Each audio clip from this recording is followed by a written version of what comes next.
Welcome to another episode of the Vestibule podcast. I'm your host, Jason Vest, founder and publisher of the Substack newsletter, The Vestibule. This episode is titled Dr. New and bears the subtitle, Fugitive of the Judoon Moves the Goalposts and Its Audience. This review was first published on February 16th, 2022, and was written by myself, Jason P. Vest. The episode's pedigree is as follows. Fugitive of the Judoon, Doctor Who Series 12's fifth episode, was written by Vinay Patel and Chris Chibnall and directed by Nita Manzoor. It stars Jodie Whittaker as the 13th Doctor, Tosin Cole as Ryan Sinclair, Mandip Gill as Yasmin Yaz Khan, and Bradley Walsh as Graham O'Brien. Fugitive of the Judoon guest stars Joe Martin as Ruth Clayton, Ritu Arya as Commander Gat, John Barrowman as Captain Jack Harkness, Judith Scott as Marcia, and Neil Stuke as Lee Clayton. The episode is 50 minutes long and was first broadcast on both BBC One and BBC America on January 26, 2020. And now, on with the show.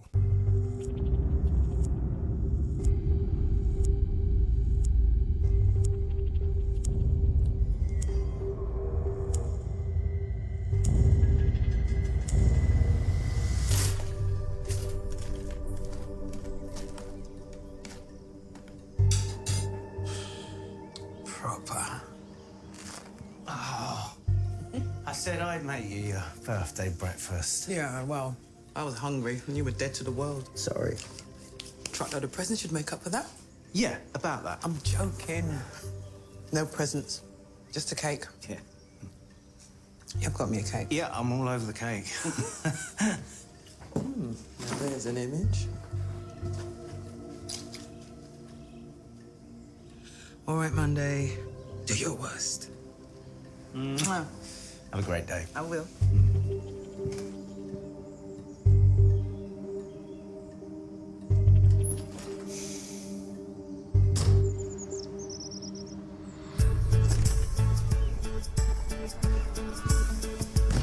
Hello, good morning. First time in Gloucester. Try my guided tour. First time in Gloucester. Is this your first time in Gloucester? Try my guided tour. This is me. Try my guided tour. I know all the exciting facts about Gloucester. Yes, I do. Test me. Go on then. Tell me something. Okay. In 1216, the cathedral hosted the coronation of King Henry III, and he was only 9 at the time. They filmed Harry Potter here too. Oh. Yeah, well, plenty more where that came from. Tour start at 10, 12, and 2. I'll think about it. Yeah. She won't think about it. No, dear, she won't. Oh, well, never mind. They still young.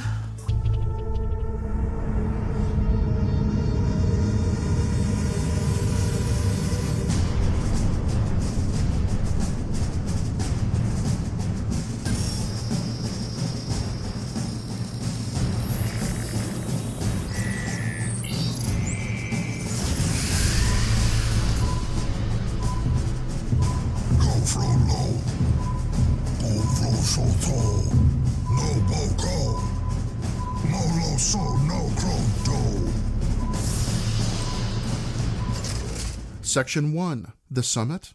Every now and then, Doctor Who offers up an installment so remarkable in its implications, construction, and execution that, as fans and as critics, we can only marvel at the result. Such an outing is Fugitive of the Judoon. Series 11 gave us one of these all-time classics in its third episode, Rosa, by bringing Rosa Parks to sensational and vibrant life. Then Series 11's sixth entry, Demons of the Punjab, emerged as a terrific story that we may revisit again and again, never tiring of its presence or its wonders. Plus, so fine are Series 1's Dalek and The Parting of the Ways, Series 2's two-part The Impossible Planet and The Satan Pit, Series 3's brilliant one-off entry Blink, and its two-part stunner Human Nature and The Family of Blood, Series 4's Midnight, 2013's The Day of the Doctor, also known as the 50th Anniversary Special, and Series 9's Heaven Sent, that they, to name only a few, become lodestars, even supernovae, in the New Who firmament. Series 12, Not to Be Outdone, smashed this record by introducing Chris Chibnall's version of The Master, wonderfully played by Sacha Dhawan, in the final moments of its premiere episode, titled Spyfall Part 1, to thrill and chill longtime viewers by resurrecting a malevolent character, supposedly killed for good in Series 10's The Doctor Falls, itself an excellent entry. So, when Fugitive of the Judoon returns to our screens, the rhinoceros-like interstellar mercenary police force introduced by Russell T. Davis in Series 3's premiere episode, titled Smith and Jones, we may think that seeing them again after so prolonged an absence is enough. The Judoon, lest we forget, last appeared via short cameo in Series 9's Face the Raven way back in 2015. And, for any normal installment, seeing the Judoon in all their foot-stomping glory would be enough. Yet Fugitive of the Judoon isn't content to wow us by bringing back one of New Who's most fondly remembered extraterrestrial species.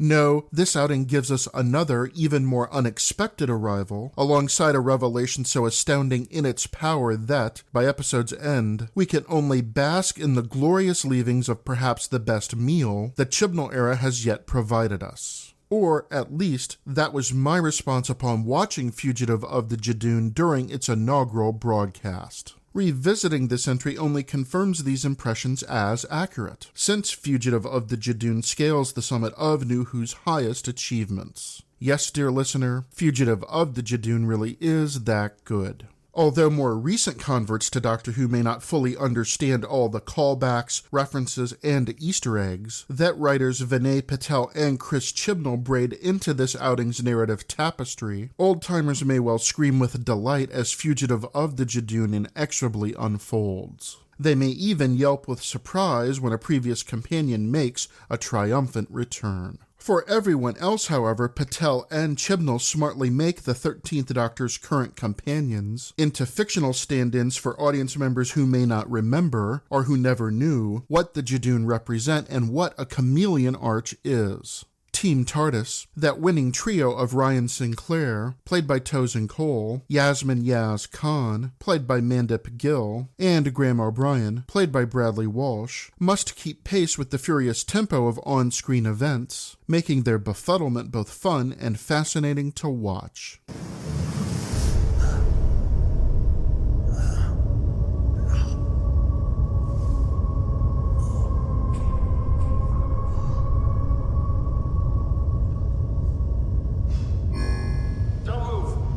Seriously, not a muscle.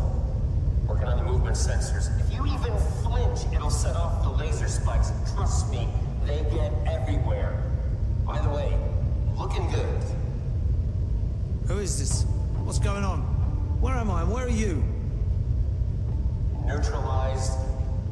Coming to join you. You can get excited now. You miss me, right?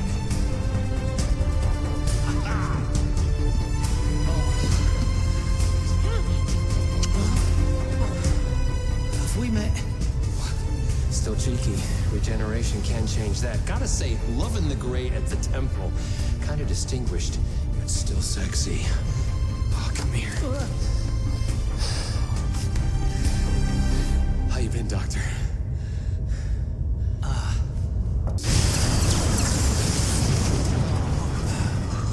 What's happening out there? Guess they want their ship back. Well, this ain't your ship. You think I choose this look? Doesn't even have a bar. Little evasive action. Hoping these shields are as good as they say. A few battles going on around us. You're not just kidding me. You're really not the Doctor. No, my name's Graham. I just travel with the doc. Ha! Which is why the scoop read the wrong signal. Oh, using the old Quanticum scoop I got from a 4-pull and a Ibiza 13. Woo! That was a night. Actually, that was a month. Well, look, now you know who I am. Tell me who you are, why you've kidnapped me, and why you're after the doc. I mean, we're in the middle of something right now. Captain Jack Harkness at your service. Me and the Doc, we go way back. This is important. He needs to know the future of the universe is at stake. Not he, she.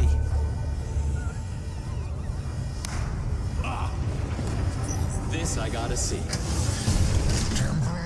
Section 2. The Pinnacle Like the best Who stories, Fugitive of the Judoon begins with an everyday character, unaware that unimaginable events will soon transpire around her. Patel and Chibnall take to heart former showrunner Russell T. Davis's enthusiasm for depicting working-class characters as admirable people whose quotidian lives are as valuable as those of anyone higher up the social scale. This love of so-called commoners is one of classic Who's and new Who's greatest qualities. The fact that the program's sympathies always lie with shop workers, bus drivers, school teachers, hospital nurses, garbage collectors, nightly custodians, warehouse technicians, and the millions of other regular folk who go about their daily lives without fuss or fanfare, speaks to the series' working-class ethos, as well as its love of puncturing the pomposity, arrogance, and cant of characters who think, wrongly, that they are better than everyone else.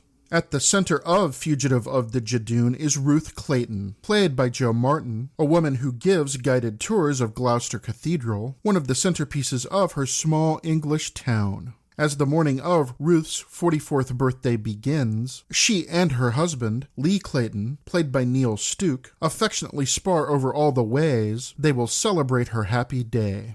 Patel, Chibnall, and director Nita Manzoor get straight down to business by focusing, right from the start, on small details that suggest larger goings-on. The first shot, for instance, sees the minute hand of Ruth's watch ticking round as a piece of bread finishes toasting, while later, Lee becomes worried after Ruth exits their flat. Sam Heisman's and Catherine Goldschmidt's fluid camera work, alongside Rebecca Trotman's crack editing, ensures that these particulars remain visible, yet unobtrusive. Ruth's daily routine, she seems a genuinely happy person who greets the world with the warmth of a woman secure in herself and her lot in life, is both normal and menacing. Ruth's birthday celebration takes a drastic turn, however, when the Judoon beam a fugitive recovery team onto the cathedral's grounds. As the Judoon stomp their way around Gloucester, scanning people to determine if they are extraterrestrials hiding in human skin, Ruth witnesses an older woman named Marcia, played by Judith Scott, bolt in terror after she first sees the Judoon's rhino-like features, only to disintegrate when she, Marcia, collides with a force field the Judoon have placed around Gloucester's city center. When the TARDIS detects the Judoon's presence on Earth, the 13th Doctor, played by Jodie Whittaker, does what she does best: plunge haphazardly into the situation, surviving via wit, guile, and more than a little luck. Team TARDIS quickly encounters Ruth, who takes them home to find the fretful Lee somehow familiar with the Judoon's hunt. When the Doctor finds a hidden box housing a military medal not of Earth's origin, Lee refuses to answer questions, but promises to cover the group's escape. The Judoon, having followed Ruth, threaten to destroy the Claytons' flat. Fleeing before the Judoon countdown ends, the Doctor and Ruth head to Gloucester Cathedral while Lee faces off with Commander Gat, played by Ritu Arya, the Gallifreyan contractor who hired the Judoon to locate a former colleague that, years before, betrayed Gat and the mysteriously named Division, the organization that employed all three.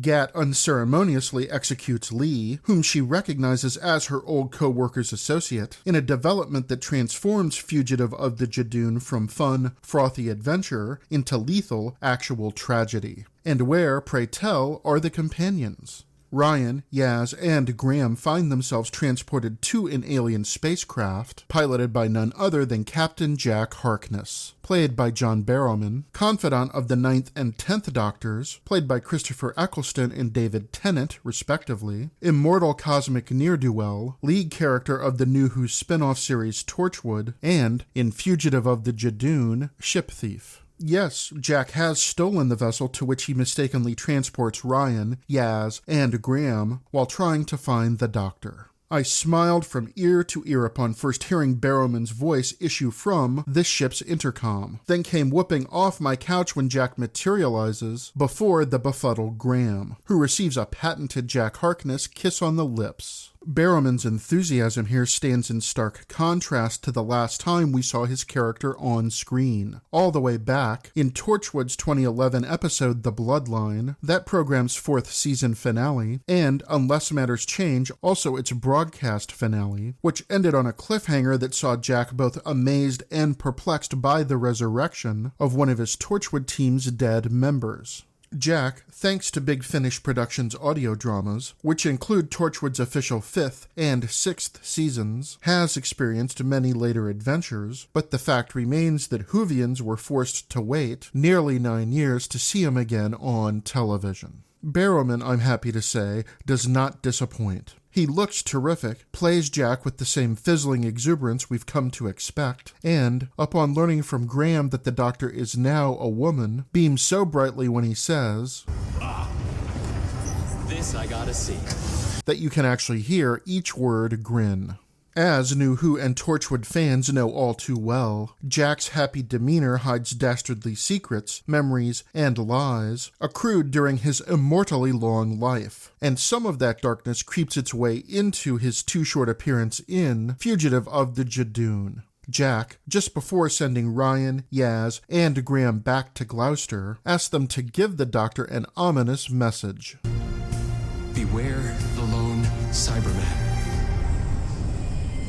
Tell the Doctor, the lone Cyberman, don't give it what it wants. At all costs, tell her.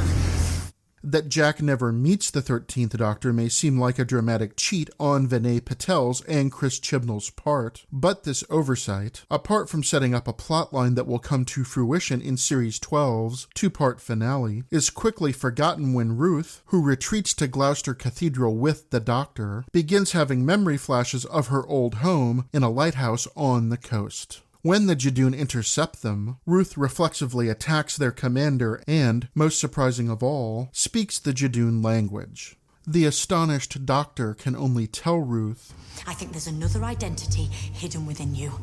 As explanation, a sleeper personality activated by a text message sent by Lee just before his death that reads, "Follow the light, break the glass." What else to do but travel to that lighthouse? During the drive there, the Doctor tests Ruth's memories of her own life, but nothing prepares them for the discoveries that they make upon arrival, unanticipated revelations that the viewer, or at least this viewer, never sees coming. Patel and Chibnall, you see, have ample tricks up their narrative sleeves. Jack Harkness's return isn't meant merely to delight longtime fans, but to keep us from anticipating that Ruth is, in fact, a Time Lord masquerading as human. The Doctor's sonic screwdriver senses an object buried near the lighthouse, marked by an empty gravestone, so she investigates, leaving Ruth, who now hears voices whispering inside her mind, to locate a fire alarm inside the lighthouse bearing the inscription, "Break glass." Why have a blank gravestone?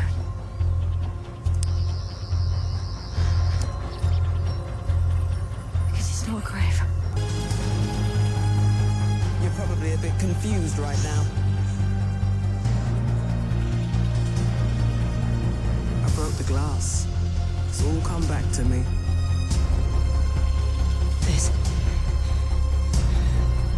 What is this? That's my ship. What? Let me take it from the top. Hello, I'm the Doctor. I'm a traveler in space and time. And that thing buried down there is called a TARDIS. Time and relative dimension in space. You're gonna love this.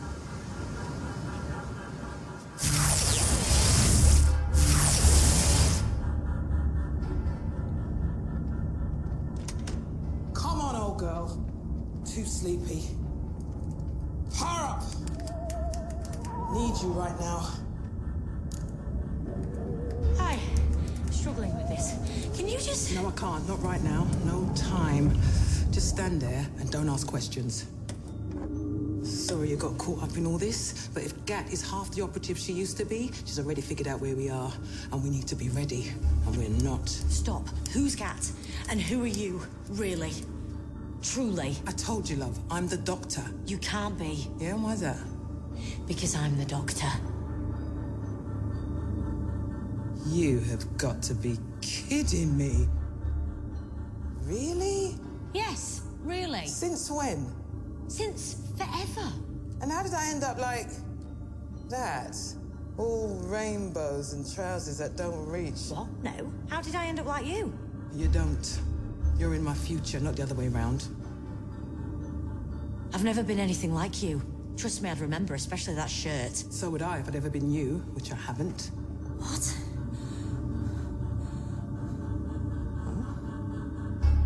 That's not possible.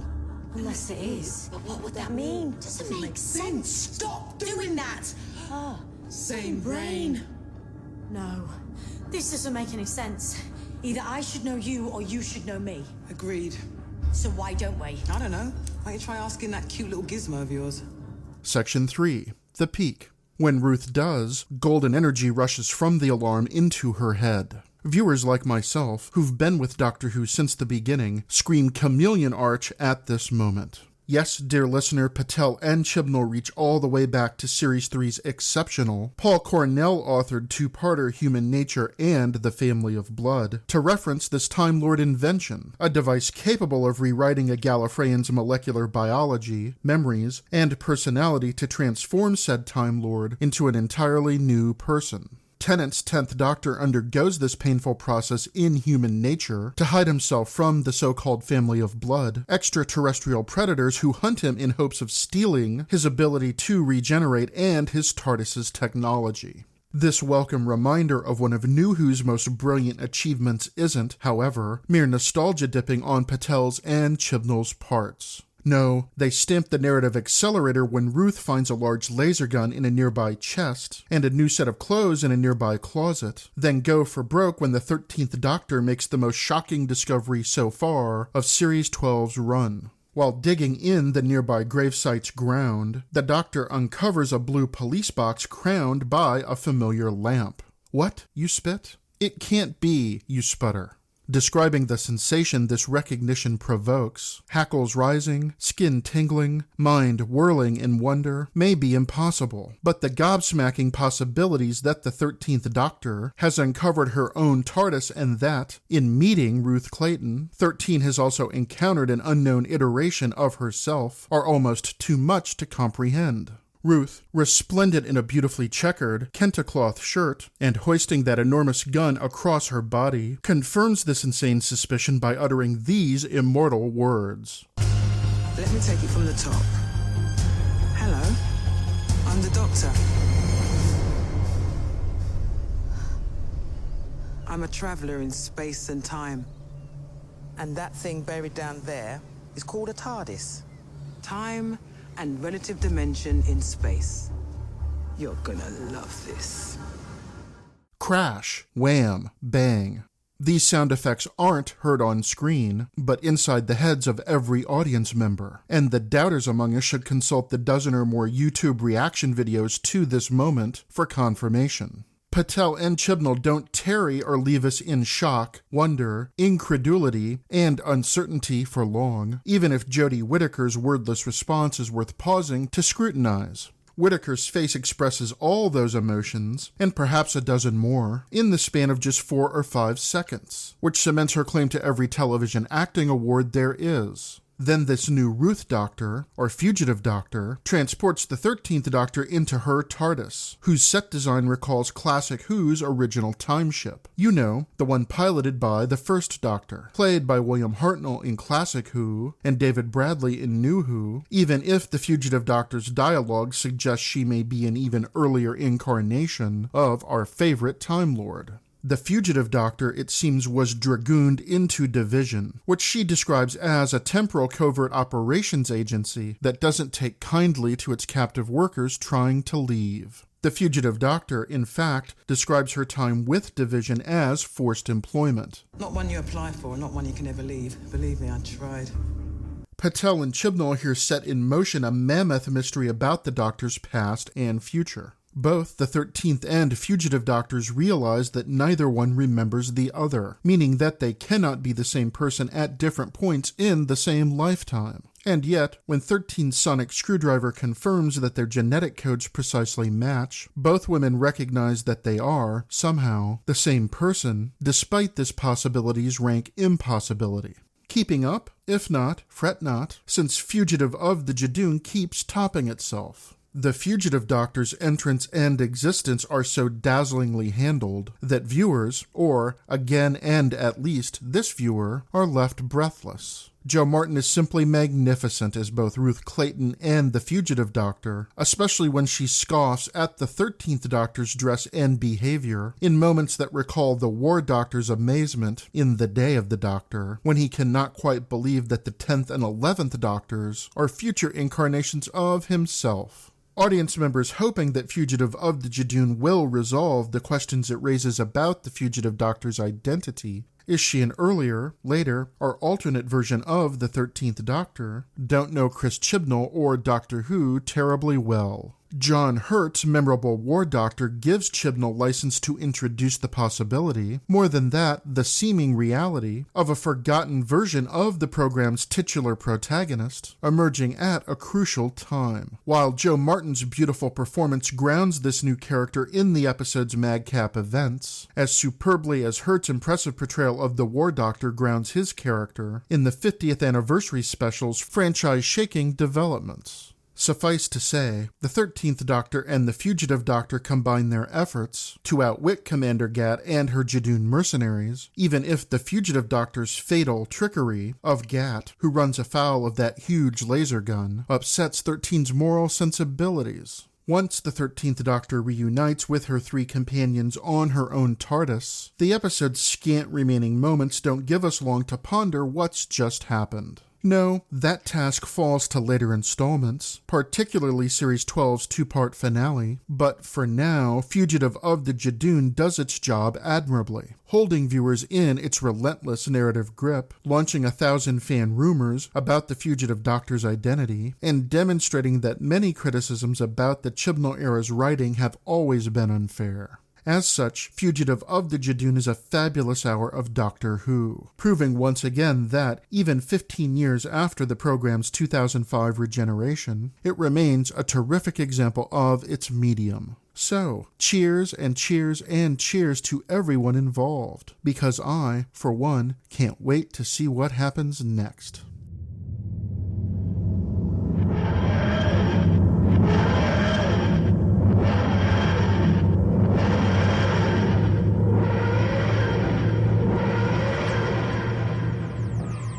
Thank you for listening to this episode of the Vestibule Podcast. Please visit the newsletter's website at vestibule.substack.com to read this entry, to explore the images and linked resources available there, and to access all other posts. Until next time, this is Jason Vest, wishing you good tidings and good times.